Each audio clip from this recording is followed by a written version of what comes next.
जय श्री गणेशाय नमः। अविघ्नमस्तु। आई कुलस्वामिनी माते की जय।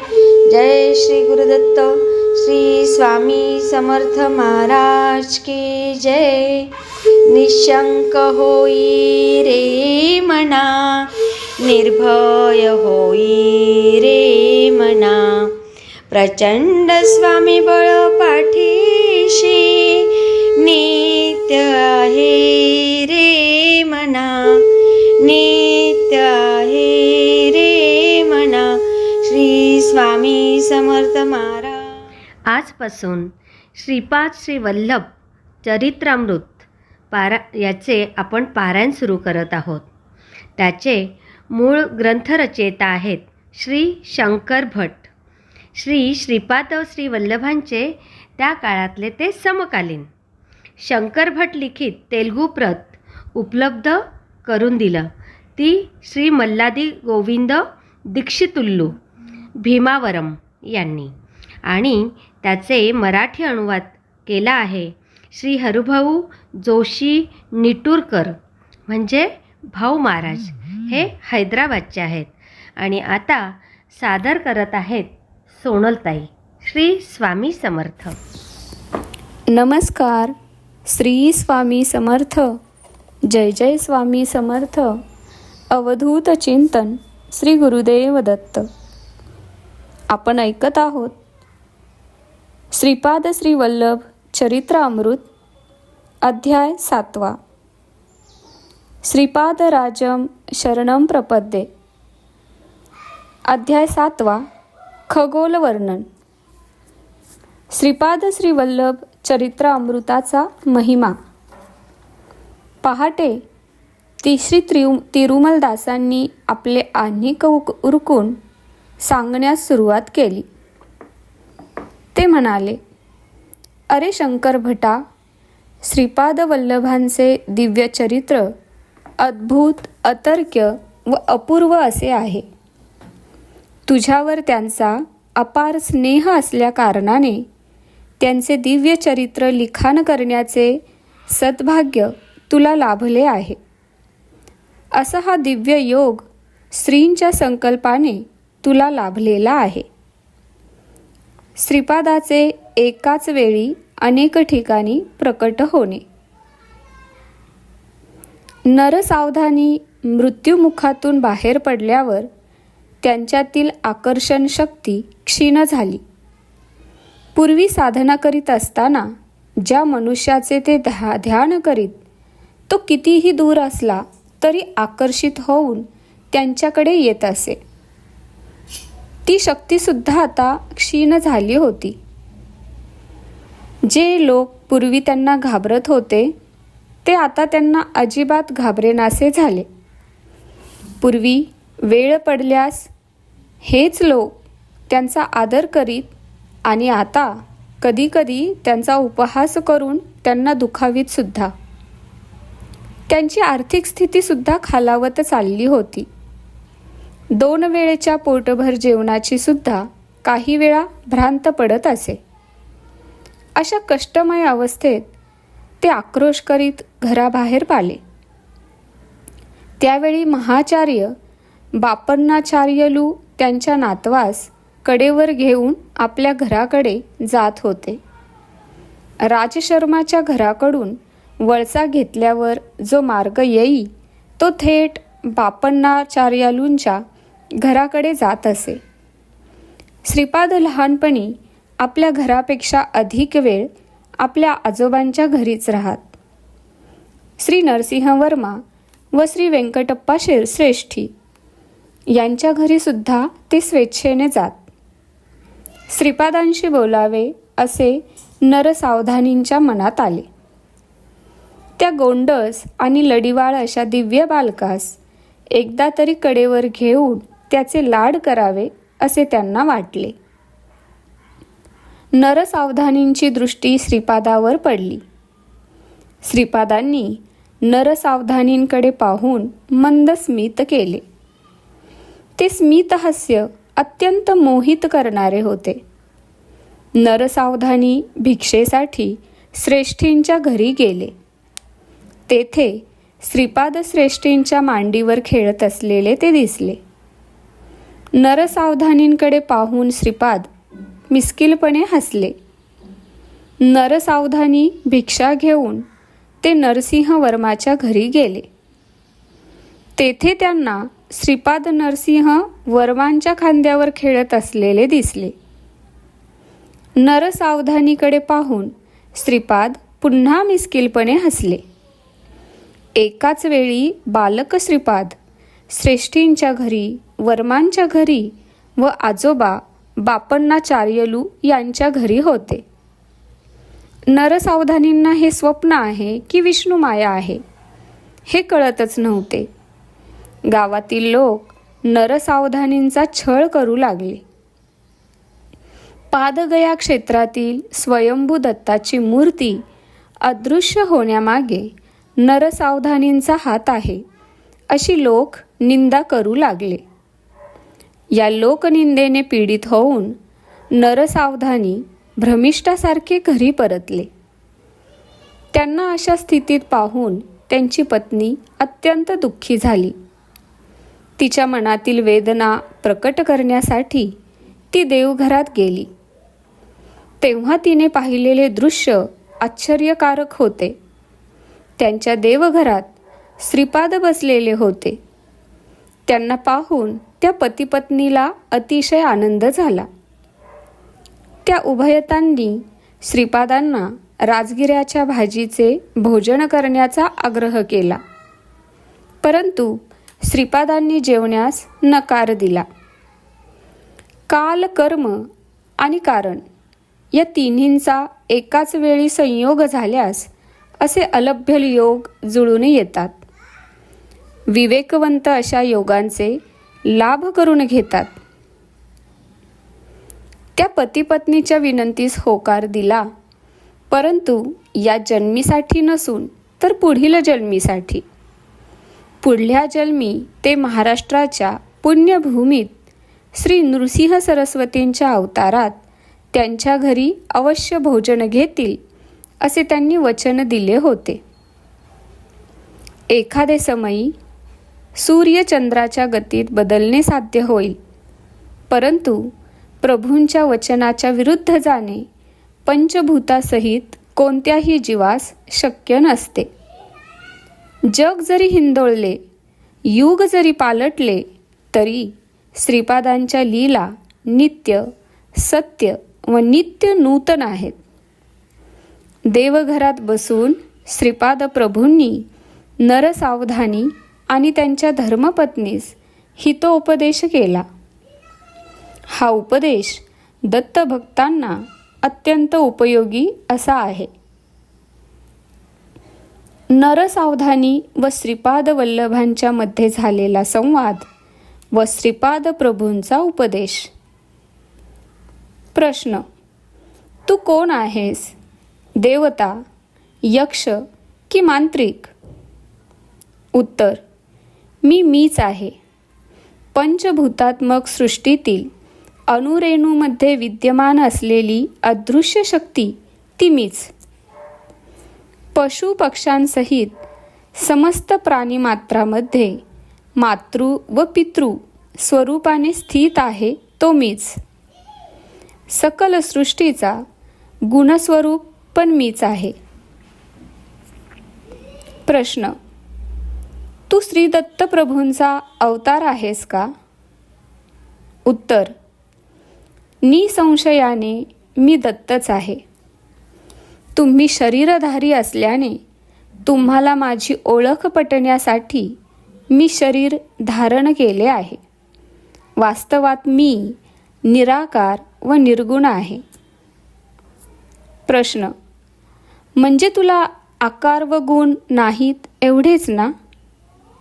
उत्तर: निराकार असणे सुद्धा एक आकारच आहे.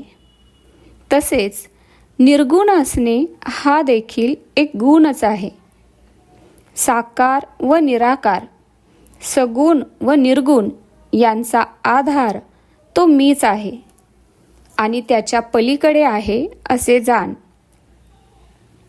प्रश्न: सर्वस्व तूच असताना प्राणीमात्रांना सुख-दुःख का संभवतात?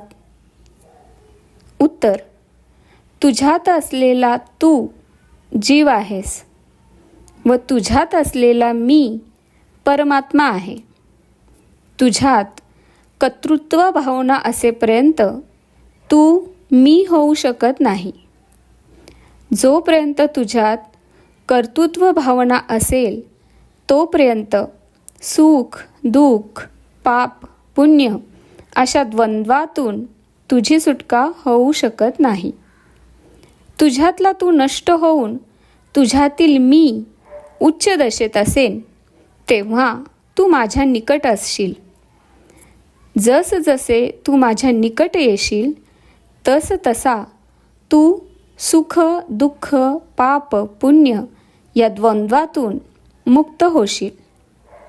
तू माझ्या आश्रयी असता सर्व सुख संपन्न होशील. प्रश्न: जीवात्मा व परमात्मा हे वेगवेगळे आहेत असे काहींचे म्हणणे आहे. जीवात्मा व परमात्मा यांचे घनिष्ठ संबंध आहेत असे काहींचे म्हणणे आहे. तर जीवच परमात्मा आहे असे काहींचे म्हणणे आहे. यातील नेमके खरे काय? उत्तर: तू वेगळा व मी वेगळा अशी भिन्नत्वाची भावना जरी असली तरी हरकत नाही. तुझ्यातला अहंकार नाश पावल्यावर आपण दोघे द्वैतात स्थित असता आनंदाची प्राप्ती होईल. माझ्या अनुग्रहामुळे सगळे चालत असून तू केवळ निमित्त मात्र आहेस. या तत्वाचे अनुसरण केल्याने आनंद स्थितीस तू पावशील. मोहाचा क्षय झाल्याने द्वैत स्थितीमध्ये असताना सुद्धा तू मोक्षसिद्धी पावशील.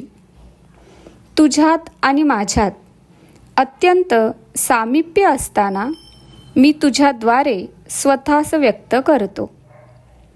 माझ्यातील सर्व शक्ती तुझ्याद्वारे अभिव्यक्त होत असताना तुझ्यातला अहंकार नाश पावून मोक्षक्षय मोहक्षय झाल्याने या विशिष्ट असलेल्या अद्वैत स्थितीमध्ये पण तुला आनंदाची प्राप्ती होईल. मोह नसल्यामुळे सुद्धा मोक्षच होय. मोह नसता होणारा आनंद हा मोक्ष आहे. तुझा अहंकार पूर्णपणे नाश पावल्याने कर्तृत्वाची भावना नाहीशी होईल. तुझ्यात तू नसून केवळ मी असलेल्या या स्थितीत मनाच्या कल्पनेने आकलन न होणाऱ्या ब्रह्मानंदाचा अनुभव करत असतो. म्हणून अद्वैत स्थितीत असला तरी मोक्ष प्राप्ती करू शकतो. द्वैत स्थितीत असला तरी विशिष्ट द्वैत किंवा अद्वैत स्थितीत असला तरी मोक्षसिद्धी किंवा ब्रह्मानंद स्थिती मात्र ती एकच. ती स्थिती मन वाचा यांस अगोचर आहे. हे केवळ अनुभवाने जाणले जाते. प्रश्न: अवधूत स्थितीत असलेले काही जण ते स्वतः ब्रह्म असल्याचे सांगतात. तर तू अवधूत आहेस का? उत्तर: नाही, मी अवधूत नाही. मी ब्रह्म आहे आणि ब्रह्म सर्वस्व असल्याचे अवधूतांचे अनुभव आहेत. तर मी ब्रह्म असून मी सर्वांतयामी असल्याची स्थिती माझी आहे. प्रश्न: तरी या किंचित भेदाचे रहस्य मला उमजले नाही. उत्तर: समस्त संसार बंधनातून मुक्त झालेले अवधूत माझ्यात लीन होऊन ब्रह्मानंद सुखाचा अनुभव घेतात. त्यांच्यात व्यक्तित्व नाही. व्यक्तित्व नसल्याने ते संकल्परहित असतात. या सृष्टीच्या महासंकल्पात महाशक्तीत मी आहे. जीव म्हणविणाऱ्या मायाशक्तीत पण मीच आहे. माझ्यात लीन झालेले अवधूतसुद्धा. तू परत जन्म घे अशी माझी आज्ञा झाल्यास त्यांना जन्म घेणे भाग आहे. संकल्पयुक्त सत्य ज्ञानानंद स्वरूप माझे आहे, तर संकल्परहित सत्य ज्ञानानंद स्वरूप त्यांचे आहे. प्रश्न: बीजास भाजल्याने परत अंकुरित होत नाही, तसेच ब्रह्मज्ञान प्राप्त करून ब्रह्ममय झालेल्यांना परत जन्म घेणे कसे बरे साध्य होईल? उत्तर: भाजलेल्या बीजांचे पुनर्अंकुरित न होणे हा सृष्टीचा धर्म आहे. भाजलेल्या बीजांना पुनर्अंकुरित करणे हे सृष्टीकर्त्याचे शक्ती सामर्थ्य आहे. खरे पाहता माझा अवतार या सिद्धांताद्वारे सत्यधर्म निरूपण करण्यापूर्वी झालेला आहे. प्रश्न: दत्तप्रभू श्रीपादा विवरण करावे. उत्तर: भूत भविष्य वर्तमान हे अवस्थात्रय तसेच सृष्टी स्थिती लय इत्यादी त्रयांचे अतिक्रमण करून वडील अत्री महर्षी प्रसिद्ध झाले. सृष्टीतील कोणत्याही जीवाविषयी किंवा कुठल्याही वस्तूविषयी असूया द्वेष क्लेश मात्र नसल्याने माता अनुसूया विख्यात झाली. ब्रह्मा विष्णू रुद्र यास आधार व अतीत असलेल्या त्या परमज्योती स्वरूपाचे दर्शन प्राप्त करण्यासाठी अत्री महर्षीने घोर तपश्चर्या केली. त्या परमज्योती स्वरूप परमात्म्याने आपल्या अमृतदृष्टीने सृष्टीतील प्रत्येक प्राण्यास व वस्तूस अवलोकन करून अनुग्रह करावा या हेतूने अनुसूया मातेने तपाचरण केले होते. कर्मसूत्रांप्रमाणे पापपुण्यास अनुसरून सुख दुःख प्राप्त असल्या कारणाने महापापाचे फळ स्वल्प व अल्प, पुण्याचे फळ अधिक व्हावे या संकल्पाने अनुसूया प्रार्थना करीत असे. कठीण अशा लोहखंडास जिवंत व खाण्यास योग्य अशा चण्यामध्ये आपल्या तपोबलाने मातेने रूपांतर केले. खनिजातील चैतन्य निद्रावस्थेत असते, तरुगुल्मादीमध्ये अर्धनिद्रावस्थेत असते, पशुमध्ये ती पूर्ण चैतन्याची स्थिती असते. खनिज म्हणून जन्मास येऊन मरण पावणे, नंतर वृक्षेत्तर जन्म घेऊन तदनंतर पशुजन्म पावून शेवटी मनुष्य जन्म घेतलेल्या मानवाने विवेक ज्ञान व वैराग्यवंत होऊन त्याच्यात सुप्त असलेल्या परमात्म शक्तीस जागृत करून मोक्ष प्राप्त केला पाहिजे. प्रकृतीतील परिणामक्रमाचा धर्म परमात्म्याच्या अनुग्रहाने बदलू शकतो असे मातेने सिद्ध केले. त्रिमूर्तीच्या रूपात असलेले चैतन्य जागृत असल्या कारणाने निद्रावस्थेत बदलून त्यांना लहान बालकांचे रूप दिले. त्रिमूर्तींच्या शक्ती एकवटून अनघादेवी रूप धारण केले. दत्तात्रेयांचा अवतार घेऊन अनघादेवीचा अर्धांगिनी म्हणून स्वीकार केला. श्रीपाद श्री वल्लभ अवतारी वामभागी अनवघादेवी व दक्षिणभागी दत्तात्रेय असून अर्धनारीश्वर रूपाने प्रभूंचा जन्म झाला. अशा महोत्तर सृष्टीस आपल्या संकल्प मात्राने सृजन करण्याचे शक्ती सामर्थ्य असलेल्या प्रभूस आवश्यकतेनुसार सृष्टीधर्मामध्ये बदल घडविणे सहज शक्य आहे असे तू जाण. प्रश्न. श्रीपादा, सृष्टीधर्मामध्ये बदल घडविण्याचे सामर्थ्य असलेला तू माझ्या दारिद्र्याचे हरण करू शकत नाहीस का? उत्तर. अवश्य. तुझे दारिद्र्य मी हरण करीन, परंतु तुझ्या पुढच्या जन्मी. थोडेफार दारिद्र्य भोगल्यानंतर. राजगिऱ्याचा विषय अगदी क्षुल्लक होता, तरी तुला राजगिऱ्यावर इतका मोह होता. आई, वडील किंवा आजोबा कोणाकडून याचना केली नव्हती. माझ्यासारख्या बालकाचा आहार असणार तो किती. राजगिऱ्याची इच्छा झाल्याबरोबर तू ते दिले असते तर आजची स्थिती तुला उद्भवली नसती. पण आता ती वेळ गेली. तुझ्या मनातील मालिन्य दूर करण्यासाठी तुझे हे जीवन पुरणार नाही. प्रत्येक मनुष्य आपले पुण्यफल, आयुष्य, ऐश्वर्य, कीर्ती, धन आणि सौंदर्य इत्यादी रूपाने पावतो. पापाचे फल म्हणून दारिद्र्य, अल्पायुषी, कुरूप, कुख्याती इत्यादी पावतो.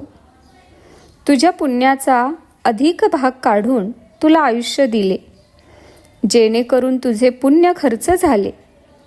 आता तुझे पाप जास्त असल्या कारणाने तुला दारिद्र्य भोगले पाहिजे. तरी स्वयंभू दत्ताची आराधना केल्या कारणाने दारिद्र्य असले तरीही 2 वेळचे अन्न तुला लाभेल, असा तुला माझा आशीर्वाद आहे. प्रश्न. हे श्रीपादा, वर्णाश्रम धर्माप्रमाणे वर्तन करावे असा शास्त्रांचा निर्धार आहे. तुमच्या आजोबांनी वैश्यांना वेदोक्त पद्धतीने उपनयन करता येईल असा जो निर्णय दिला तो चुकीचा नाही का? उत्तर. सत्य ऋषीश्वरांच्या निर्णयात खोट शोधण्याचा प्रयत्न केल्यामुळे तुझी जीवा छाटून टाकली पाहिजे. आजोबा म्हणजे तुला कोण वाटतात? ते साक्षात भास्कराचार्य होत, विष्णुदत्त व सुशीला. स्वार्थ म्हणजे काय ठाऊक नसलेले परमपवित्र अशी दंपती आहेत. त्यांना माझे माता पिता म्हणून जन्मास घालावे असा आदेश मी काल व कर्मदेवतांना दिला होता. नरसिंह वर्म्याचे पूर्वज श्री लक्ष्मी नृसिंह स्वामींचे अनन्य भक्त. सिंहाचली होत असलेल्या यज्ञयागात विशिष्ट अन्न दान केलेले पवित्र हे घराणे. श्री पीठिकापुरी जन्म घेण्यापूर्वीच एका क्रमपद्धतीने ही घटना घडवून आणली होती. त्या 3 घराण्यांशी असलेले माझे ऋणानुबंध एका जन्मात फेडले जाऊ शकत नाहीत किंवा एका अवतार काळात ते समाप्त करण्यासारखेही नाहीत. माझे वरदहस्त त्यांच्यावर वंशवंशी असतील. माझ्या छत्रछायेत ते निश्चितपणे राहतील. भक्तास श्रीपादांचे अभय. आता माझ्याविषयी बोलायचे असले तर काहीही किंमत नसलेला राजगिरा तू मला देऊ शकला नाही. मी भोजन केल्यास लाख ब्राह्मण भोजनाचे पुण्य तुला लाभले असते. तू खराच दुर्दैवी आहेस. धर्म कुठले, अधर्म कुठले याविषयी वाद असेल तर शास्त्रांचा आश्रय घेतला पाहिजे. शास्त्राप्रमाणे आचरण करावे किंवा करू नये याविषयी मीमांसा होत असेल तेव्हा निर्मल अंतकरण असलेले सत्पुरुषांचे म्हणणे शास्त्र ठरते. ते म्हणतील ते वेदवाक्य समान असून धर्मसंमतच असते. त्यांनी अधर्माने निर्णय घ्यायचा प्रयत्न जरी केला तर धर्मदेवता त्यांना अधर्म मार्गाने परावृत्त करून धर्मसंमत असलेले निर्णय देण्यास बाध्य करते. हिंसा करणे पाप आहे असे शास्त्र सांगते, पण श्रीकृष्ण परमात्म्याच्या समोर झालेले युद्ध हे धर्मयुद्ध झाले. कौरव पांडवांचे युद्ध धर्मयुद्ध व युद्ध झालेले स्थल धर्मक्षेत्र म्हणून प्रख्यात झाले. यज्ञ करणे पण पुण्यफलप्रद आहे, परंतु परमात्म्याचे स्वरूप असलेल्या शिवास आवाहन न करता केलेल्या दक्षाच्या यज्ञाचे शेवटी युद्धात रूपांतर झाले.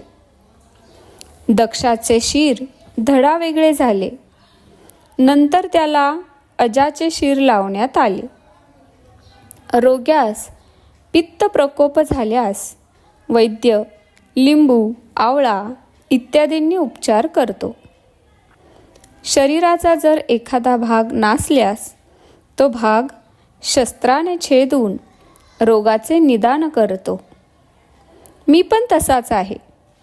माझ्यात देवतांचे अंश आहेत, तसेच राक्षसांचे अंश सुद्धा आहेत. मी उन्मत्तासारखा, पिशाच्यासारखा, राक्षसासारखा पण व्यवहार करतो. माझ्या अंतर्गत जीवाविषयी अत्यंत करुणा असल्यामुळे तुमचे स्वभाव, तुमचे शुभाशुभ कर्म यास अनुसरून मी माझे वर्तन करीत असतो. अनन्य शरणागत झालेल्या माझ्या भक्तांचे हात मी कधीही सोडत नाही. दूरदेशी असलेल्या माझ्या भक्तास मी माझ्या क्षेत्री आणतो. ऋषींचे कुळ व नदीचे मूळ विचारू नये. आदी पराशक्ती कन्यका परमेश्वरीचे वैश्यकुळात अवतरण झाले नाही का? सिद्ध असलेल्या मुनीत वैश्यमुनी नाहीत का? ब्राह्मण, क्षत्रिय, वैश्यच नव्हे तर शूद्रसुद्धा निष्ठेने नियम पालन करणारा असेल तर वेदोक्त उपनयनास तो अधिकार प्राप्त आहे. उपनयन संस्काराने तिसरे नेत्र उघडले पाहिजे. अंतकरण शुद्ध होऊन ब्रह्मज्ञानात मन निमग्न झाले पाहिजे. तुझे मन शाक ज्ञानाविषयी पूर्णपणे मग्न झाले आहे का? ब्रह्म ही काय बाजारात विकत मिळणारी वस्तू आहे? या जन्मी ब्राह्मण म्हणून जन्मास आलेला पुढच्या जन्मी चांडाळ जन्मसुद्धा पाहू शकतो. तसेच या जन्मी चांडाळ म्हणून जन्मास आलेला पुढच्या जन्मी ब्राह्मण म्हणून जन्मास येऊ शकतो. ब्रह्मवस्तू कुल, मत, देश, काल यांच्या अतीत असलेले रहस्य आहे असे तू जाण. देव भावप्रिय असून बाह्यप्रिय नाही. तुझ्या भावास अनुसरून दैव कार्य करीत असते. ब्रह्मज्ञानाचा उपदेश करीत असता मी ब्राह्मण असतो. भक्तांचे योगक्षेम व अनुग्रह करण्यासाठी दरबारात असतो तेव्हा मी क्षत्रिय असतो. प्रत्येक जीव आपापल्या पाप पुण्यकर्माप्रमाणे फळ पावतो. प्रत्येक जीवाचा लेखाजोखा माझ्याजवळ आहे. तोलून मापून पाप पुण्याचे फल वाटप करताना मी वैश्य आहे. भक्तांचे कष्ट आपल्या शरीरावर घेऊन त्यांना सुख शांती प्रदान करण्याचा सेवाधर्म मी धारण केलेला आहे, तेव्हा मी शूद्र असतो. जीव मृत्यू पावल्यावर चिताग्नी देऊन त्यांच्या शरीरास भस्मीभूत करून उत्तम गती प्राप्त करून देत असताना मी डोम असतो. आता तू मला सांग की मी कोणत्या कुळाचा आहे? प्रश्न. श्रीपादा, क्षमा कर. मी अज्ञानी आहे. आपण साक्षात दत्तप्रभू आहात. समस्त जीवांचा आश्रय तूच आहेस. खरे पाहता या सृष्टीची रचना कशी झाली याचे विवरण करून आपण मला कृतार्थ करावे. लोकालोकवर्णन. उत्तर. आजोबा, स्वर्गात 88,000 गृहस्थ मुनींचा वास असतो.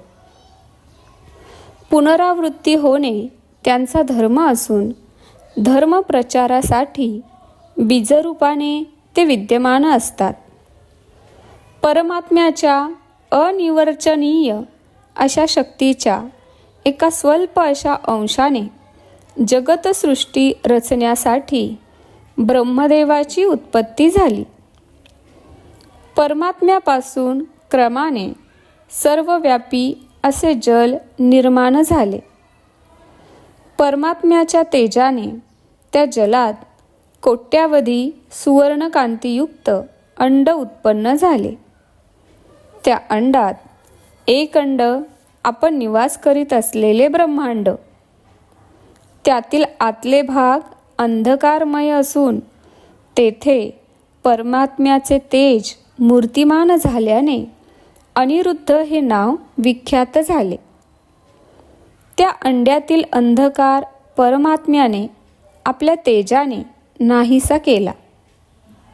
हिरण्यगर्भ, सूर्य, सविता, परंज्योती अशा अनेक संज्ञांनी वेदांत त्याचे वर्णन करत आले आहेत. त्रेतायुगात पीठिकापुरात भारद्वाज महर्षींनी 1 कोटी ब्रह्मांडात भरलेल्या श्री दत्तात्रेयांच्या तेजास उद्देशून सवितृकाठकाष्ठाचे आयोजन केले होते. सत्यलोकात निरामय स्थान नावाचे एक स्थान आहे. त्रिखंड सोपानात वसु रुद्रादित्य नावाने पितृगणांचा येथे वास आहे. निरामय स्थानाचे संरक्षक म्हणून ते कार्यरत असतात. कारण ब्रह्मलोक म्हणविणाऱ्या या स्थानामध्ये चतुर्मुख ब्रह्म्याचे निवासस्थान आहे. त्यास विद्यास्थान किंवा मूल प्रकृती स्थान असे जाणले जाते. त्यावर प्रख्यात असलेले श्रीनगर आहे. त्याच्यावर महाकैलास, त्यावर कारण वैकुंठ आहे. सत्यलोकात पुराणपूर नावाचे विद्याधर स्थान आहे. तपोलोकात अंजनापतीपूर मध्ये साध्यांचा वास असतो. जनलोकात अंबावतीपूर येथे सनक नांदी ऋषींचा मुनींचा निवास आहे. महरलोकात ज्योतिष्मतीपुरा मध्ये सिद्धादी गणांचा वास आहे. आणि स्वर्गलोकात अमरावतीपुरामध्ये देवेंद्र आदी देवतांचा गणांचा वास्तव्य आहे. खगोलाशी संबंधित ग्रह, नक्षत्र आदी असलेले भूलोकांमध्ये रथपुरांमध्ये विश्वकर्मा नावाचा देवशिल्पीचा वास आहे. आजोबा, भूलोकात 2 भाग आहेत. मानवांचा निवास असलेल्या एका भागास भूगोल असे म्हणत. याच्याशिवाय महाभूमी म्हणविणारा अजून एक दुसरा भाग आहे. ही महाभूमी भूलोकाच्या दक्षिणेस 5 कोटी ब्रह्मांड योजन दूर स्थित आहे. मर्त्यलोक म्हणजे भूलोक व भुवरलोक असून त्यात महाभूमीचा पण समावेश आहे. पाताळात अतल, वितल, सुतल, रसातल, तलातल, महातल आणि पाताल असे प्रकारचे 7 लोक आहेत. थोडक्यात यास स्वर्ग, मर्त्य, पाताळ असे म्हणत. आपण राहतो या भूगोलाच्या खालच्या बाजूस महाभूमी आहे, जिचे मध्यभागात उंचवटा असून चक्राकार आहे. त्यामुळे त्याच्या उपरित तलावर सूर्य चंद्र सदैव झळकत असत. सतत प्रकाशमान असल्याकारणाने तेथे कालमानाचे निर्णय नाहीत. या महाभूमीवर सप्त समुद्र, सप्त द्वीप आहेत. जंबूद्वीप या महाभूमीवर आहे. भूलोक व भुवरलोक यांची संयुक्त संज्ञा मर्त्यलोक अशी आहे. भूलोकात महाभूमी व भूगोल असे 2 प्रकार आहेत. सृष्टीच्या प्रारंभी समस्त लोक जलमय होते. प्रजापतीने सृष्टी रचण्याच्या हेतूने तपाचरण केले, तेव्हा जलावर तरंगत असलेल्या पुष्कर पर्णाचे दर्शन झाले. प्रजापतीने वराह रूप धारण करून पुष्कर पर्णाजवळ पाण्यात बुडी मारली. खाली त्यास महाभूमी आढळली. तेथून थोडी ओली माती काढून आपल्या धारदार सुळ्यांनी त्या मृत्तिकेचे 2 भाग पाडले. एक भाग पाण्यावर आणून पुष्कर पर्णावर ठेवल्याने पृथ्वी झाली. आजोबा याला भूलोक असे म्हणत. महाभूमीपासून भूगोलाचे अंतर 5 कोटी ब्रह्मांड योजने एवढे आहे. महाभूमीचा विस्तार 50 कोटी योजने आहे. जंबूद्वीप नावाचे द्वीप या महाभूमीवर आहे. त्याच्यात 9 खंड आहेत. देवखंडी देवता व गभस्थखंडी भूतांचा निवास आहे. पुरुषखंडी किन्नर, भरतखंडी मानव, शरभखंडी सिद्ध, गंधर्वखंडी गंधर्व, ताम्रखंडी राक्षस, शेरूखंडी यक्ष व इंदुखंडी पन्नगांचा निवास आहे. महाभूमीवर असलेल्या जंबूद्वीपाच्या दक्षिणेस असलेले भरतखंडी, भरतपुरी, वैवस्वत, मुनी भृगुऋषी व मानवासवेत राज्य करीत आहेत. महाभूमीवर जंबूद्वीप असल्याकारणाने भूगोलावर सुद्धा जंबूद्वीप आहे. माझा श्रीपाद श्री वल्लभ अवतार पीठिकापुरी होण्या अगोदर 100 वर्षांपूर्वी या महाभूमीत माझे आगमन झाले. महाभूमीवर असलेल्या जंबूद्वीपाचा विस्तार 1,00,000 योजने एवढा आहे. जंबूद्वीपावर केवळ भरतखंडी, वैवस्वत, मनु आहेत. इतर खंडात देवयोनींचा वास आहे. कोवळ्या उन्हासारखा प्रकाश असून तेथे दिवस किंवा रात्र यांचे भेद नाहीत.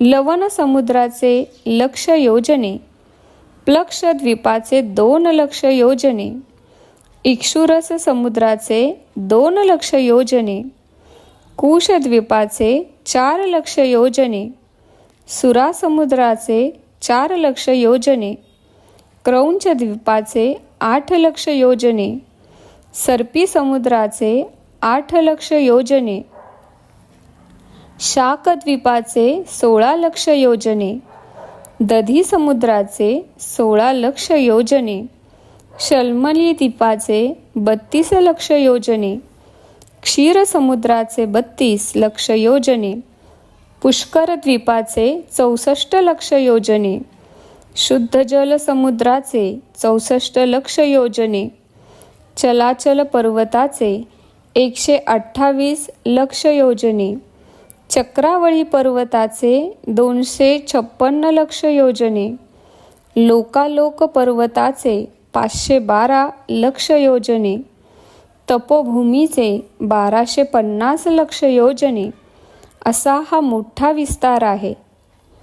लोकालोक पर्वताच्या पलीकडे सूर्यरश्मी जाऊ शकत नाही. म्हणून लोकालोक पर्वत व अंडात यामध्ये अंधकार पसरलेला असतो. अंडाताचे विस्तार कोटी योजने आहे. वराह अवतार किंवा नृसिंह अवतार भूमीस व्याप्त करणारे असे अवतार नाहीत. वराह म्हणजे सुकर नसून एक सुळा असलेला खडग मृग आहे. द्वीप, द्वीपाधिपती, द्वीपाधी देवतांचे वर्णन. महाभूमीत असलेल्या जंबूद्वीपास स्वयंभू मनूने चक्रवर्ती म्हणून प्रथम पालन केले. त्यांचे 7 पुत्र 7 द्वीपांचे अधिपती झाले. प्लक्षद्वीपाचे मेघातिथी, शल्मल द्वीपांचे वपुंष्मद, कुशद्वीपांचे ज्योतिष्मंत, क्रौंच द्वीपांचे द्युतिमंत, शाकद्वीपाचे हव्य, पुष्कर द्वीपाचे सवन हे पहिले चक्रवर्ती होत. प्लक्षद्वीपातील चातुर्वर्ण्य, आर्यक, कुरर, विंदक, भाविन या नावाने प्रसिद्ध आहे. चंद्राकृतीत असलेले विष्णू त्यांचे आराध्य दैवत आहे. शल्मल द्वीप कपिल, चारणक, पीत व कृष्ण असे 4 वर्ण आहेत. त्यांचे आराध्य दैवत विष्णू आहे. कुशद्वीपात दमी, शुष्मिन, स्नेह व मंदेह असे 4 वर्ण आहेत. त्यांचे आराध्य दैवत ब्रह्मा आहे. क्रौंच द्वीपात पुष्कर, पुष्कल, धन्य व पिष्य असे 4 वर्ण असून त्यांचे आराध्य दैवत रुद्र आहे. शाकद्वीपात मंग, मागध, मानस व मंद असे वर्ण असून सूर्य भगवानाची ते उपासना करीत. पुष्कर द्वीपात मात्र चातुर्वर्ण नाही. सगळे देवतांच्या सारखे रोग व शोकमुक्त असून आनंदाने कालक्रमण करतात. त्यांचे आराध्य दैवत ब्रह्मा आहे. आपल्या भूगोलात जंबूद्वीपामध्ये भरतवर्ष, किमपुरुष वर्ष, हरिवर्ष, केतुमाल्य वर्ष, इलावृत्त वर्ष, भद्राश्व वर्ष, रम्यक वर्ष, हिरण्यक वर्ष, कुरुवर्ष या नावांचे भाग आहेत. महाभूमी गोलाकार असून मध्यभागी कासवाच्या पाठीप्रमाणे उंच आहे. या उंचवट्यास भूमंडळ असे म्हणत. भूगोल मात्र लिंबासारखे असते. महाभूमी मेरू रेखेस वळसा घेऊन ब्रह्मांडाच्या टोकापर्यंत व्यापून आहे. भूगोल मात्र ज्योतिषचक्राच्या समानांतरावर मध्यभागी स्थित आहे. महाभूमीच्या मध्यभागी असलेले मेरू रेखेच्या भोवती जंबूद्वीप आहे. त्याच्या भोवती सप्तसमुद्र द्वीपादी आहेत. भूगोलाच्या उत्तरार्धास देवभाग व दक्षिणार्धास असुर भाग असे म्हणत. महाभूमीच्या मध्यभागी मेरू दैदिप्यमान असून जीवांस पालन करणाऱ्या मनूचे ते निवासस्थान आहे. भूगोल जीवांचे निवासस्थान आहे. महाभूमीच्या भोवती असलेले चक्रवाळ पर्वत शिखरी ज्योतिषचक्र स्थित आहे. भूगोल मात्र यापेक्षा भिन्न आहे. सप्तकक्षांनी आवृत्त असलेले ज्योतिषचक्र भूगोलाची रोज एक प्रदक्षिणा करीत आहेत. महाभूमीत शीतोष्ण वातदी कमी असून सदैव प्रकाशमान असल्या कारणाने नित्य दिवस असल्याने काळाचे व्यत्यास नाही. भूगोलात याच्या विपरीत आहे. महाभूमी केवळ पुण्यफल अनुभवण्यास प्राप्त करण्यायोग्य आहे. स्थूल शरीराने अप्राप्य अशी ती आहे. भूगोल पुण्य मिळविण्यासाठी असलेली कर्मभूमी असून स्थूल शरीरधारी राहण्याची भूमी होय. महाभूमीवर मनु प्रलया शिवाय दुसरे प्रलय उद्भवतच नाही. भूगोलात युगप्रलय, महायुग प्रलय, मनुप्रलय इत्यादी घडतात. महाभूमीस धात्री, विधात्री अशी नावे आहेत. भूगोलास मही, उर्वी, क्षिती, पृथ्वी, भूमी अशी नावे आहेत. आजोबा पाताळ लोकाविषयी सांगतो ते ऐका. अतल येथे पिशाच्चगण, वितल लोकात गुह्यक, सुतल लोकात राक्षस, रसातलात भूत, तलातलात यक्ष, महातलात पितर व पाताळात पन्नंगांचा वास आहे. लोकातील निवासी लोकाधिपती व खंडांचे विवरण. वितल लोकाचा व नवनिधींचा अधिपती कुबेर आहे. हा ब्रह्मांडाचा कोशाधिपती असून उत्तर दिशेस अलकापुरी येथे याचा वास आहे. वितल लोकाच्या मेरूच्या पश्चिमेस योगिनीपुरात तो राहतो. या राक्षसांचा शिल्पी असून त्याने त्रिपुरासुरास आकाशात उंच विहार करण्यास योग्य असे त्रिपुर निर्माण करून दिले. सुतलातील वैवस्वतपुरात यमाचे आधिपत्य आहे. हा दक्षिण दिशेचा अधिपती आहे. या नगरात प्रवेश करण्यापूर्वी अग्निहोत्रा ही नदी आहे. या नदीस वैतरणी असे म्हणतात. पुण्यवंतास ही नदी सुलभ रीतीने ओलांडता येते, तर पापात्म्यास अति कष्टदायक ती ठरते. रसातलात पुण्यनगर येथे निऋती नावाचा दैत्य राज्य करतो. हा नैऋत्य दिशेचा अधिपती आहे. तलातल लोकात धनिष्ठापुरात पिशाच्च गणाबरोबर वेताळाचे राज्य आहे. महातलात कैलासपुरी सर्वभूत गणासहित कात्यायनीपती ईशाना आहे. ते ईशान दिशेचा अधिपती होय. पाताळात वैकुंठनगर आहे. त्यात श्रीमन्नारायण पाताळात असलेल्या असुरांसहित वासुकी इत्यादी सर्पश्रेष्ठांबरोबर शेषशायी होऊन विराजमान आहेत. यास श्वेतदीपात असलेले कार्यवैकुंठ असे म्हणतात. पाताळ लोकात त्रिखंड सोपान आहे. प्रथम खंडात अनंग जीवांचा निवास आहे. द्वितीय खंडात प्रेतगणांचा वास आहे. तृतीय खंडात यातनामय शरीर प्राप्त झालेले जीव दुःखाने आक्रोश करीत असतात. महाभूमीमध्ये सप्त समुद्र, सप्त द्वीप आहेत. यांच्या मध्यभागी जंबूद्वीप आहे. जंबूद्वीपाचे 9 खंडांमध्ये विभाजन झाले असून दक्षिणेस असलेल्या खंडास भरतखंड असे म्हणतात.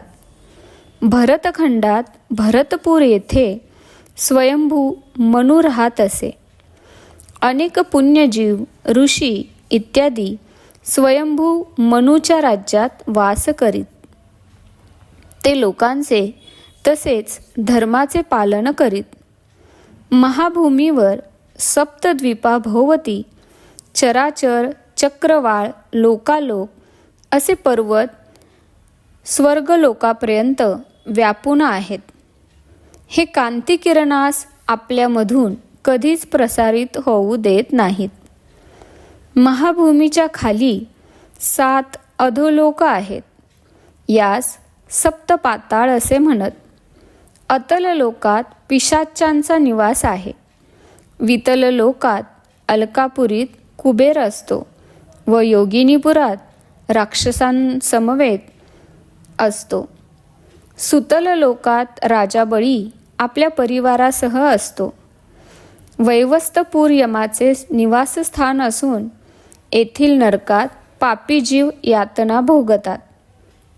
रसातल लोकात पुण्यपूर येथे निऋतीभूत गणासहित वास करतो. तलातल लोकात धनिष्ठापुरात वेताळ राहतो व कैलासपुरी रुद्र.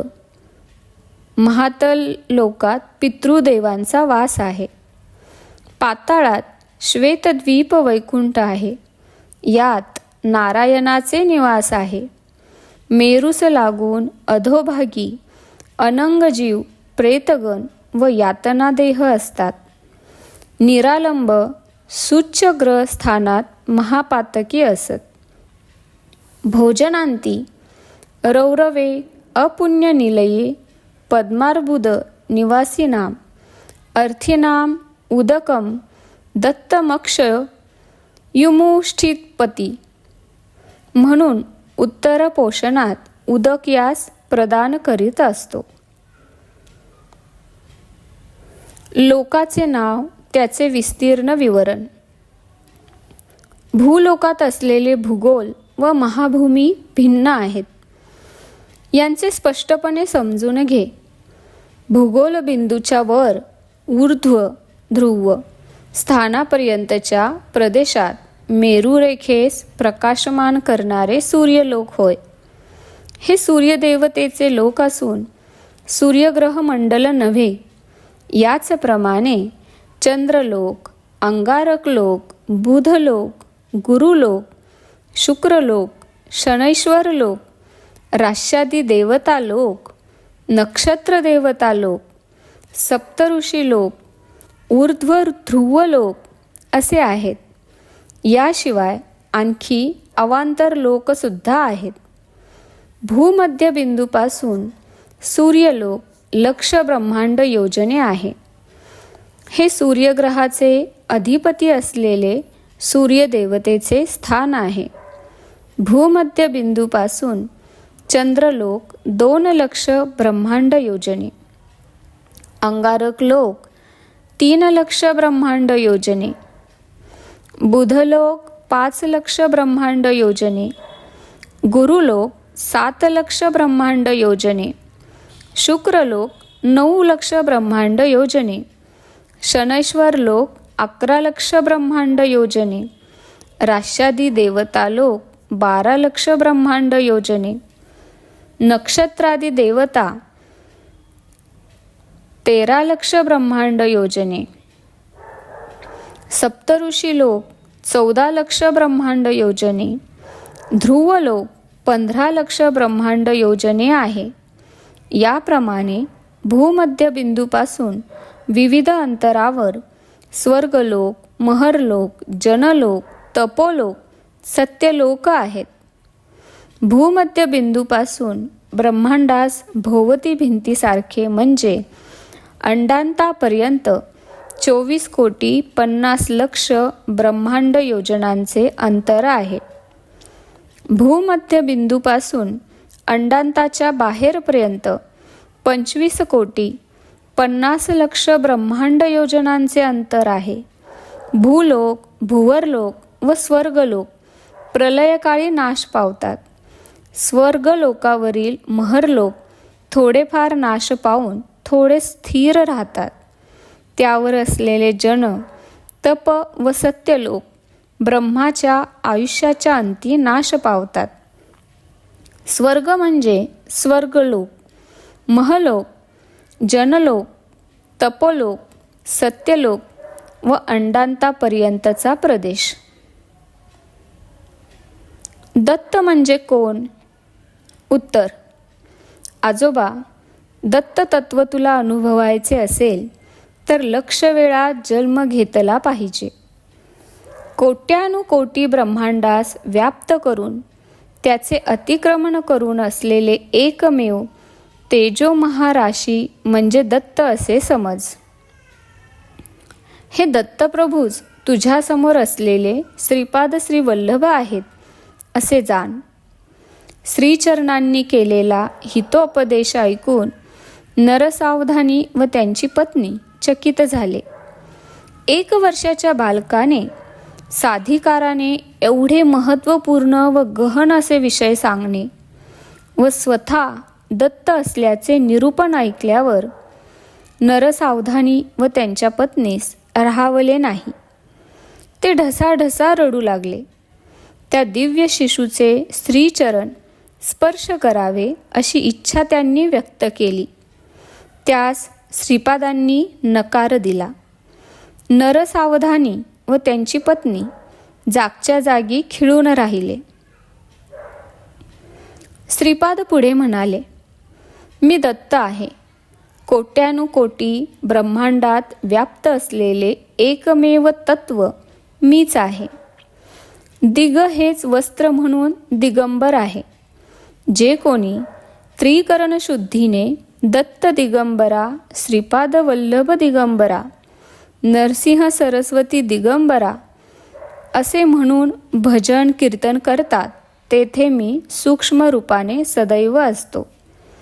माझे मातामह असलेले श्री बापन्नार्य परप्रांतातून पादगया क्षेत्री श्राद्धादी कर्म करण्यास आलेल्या लोकास सेवाभावाने भोजन व राहण्याची सोय करीत असताना काही लोकांनी आक्षेप घेतला, कोठे आहे तुमचे स्वयंभू दत्त? अदृश्य झाले ना? तेव्हा श्रीपाद म्हणाले, तो दत्त मीच आहे. मी जन्म घेतलेल्या पवित्र गृहात राहण्यास आलेले नक्कीच पवित्र होतील. पितृदेवतास अवश्य पुण्य लोकांची प्राप्ती होईल. जीवित असलेल्या जीवांचे तसेच मरण पावलेल्या जीवांचे योगक्षेम वहन करणारा प्रभू मीच आहे. मला जन्म मरण दोन्ही समान आहेत. तरी तू स्वयंभू दत्ताची आराधना केल्याचे फळ हेच का? अशी व्यथा जर तुझ्या मनात आहे तर तुझ्यावर असलेले आळ नाहीसे करण्यास स्वयंभू दत्ताचे दर्शन शीघ्र होईल आणि मूर्तीची प्रतिस्थापना होईल. तुला मी आयुष्य दिले. दत्त ध्यानी असू दे. पुढच्या जन्मी तुला अनुग्रहक होईल असे मी आश्वासन देतो. या जन्मी माझ्या पादुकास स्पर्श करण्याचे महापुण्य तुला नाही. कोट्यानुकोटी ब्रह्मांडांचे सृजन रक्षण व लय करणारा एक प्रभू असा मी माझ्या वरदहस्तांनी तुला आशीर्वाद देतो. महाभयंकर अशा ध्वनींनी श्रीचरणांचे शरीरातील अणू परमाणू विघटित होऊन श्रीपाद श्रीवल्लभ अदृश्य झाले. बाबा रे, शंकर भटा, श्रीपादांनी स्वतः त्यांच्या नावाच्या शेवटी दिगंबरा नाम जोडून जप करण्याचे मर्म या प्रकारे निरोपिले. त्यांचे सर्व व्यापक तत्व निराकार असलेले ते तत्व साकार रूपात असे अवतरित झाले. हे आपल्या कल्पनेच्याही बाहेर आहे. लहान मुलाच्या रूपाने गोंडस रूप धारण करून आलेल्या त्या जगतप्रभूच्या श्री दत्तात्रेयांच्या श्रीपाद श्री वल्लभांच्या लहानपणापासून करीत असलेल्या लीलांना अंत कुठेही नाही. श्रीपाद श्री वल्लभांचा जय जयकार असो. अशा प्रकारे हा अध्याय 7 येथे समाप्त झाला आहे. श्री स्वामी समर्थ. जय जय स्वामी समर्थ. अवधूत चिंतन. श्री गुरुदेव दत्त. धन्यवाद. ते मला कमेंटमध्ये नक्की सांगा आणि व्हिडिओ आवडला असेल तर लाईक शेअर आणि सबस्क्राईब करायला विसरू नका. आणि हो, तुमचेही असेच काही अनुभव असतील तर ह्या दिलेल्या नंबरवर रात्री 9 ते 10 ह्या वेळेमध्ये तुम्ही शेअर करू शकता. श्री स्वामी समर्थ. श्री स्वामी समर्थ. श्री स्वामी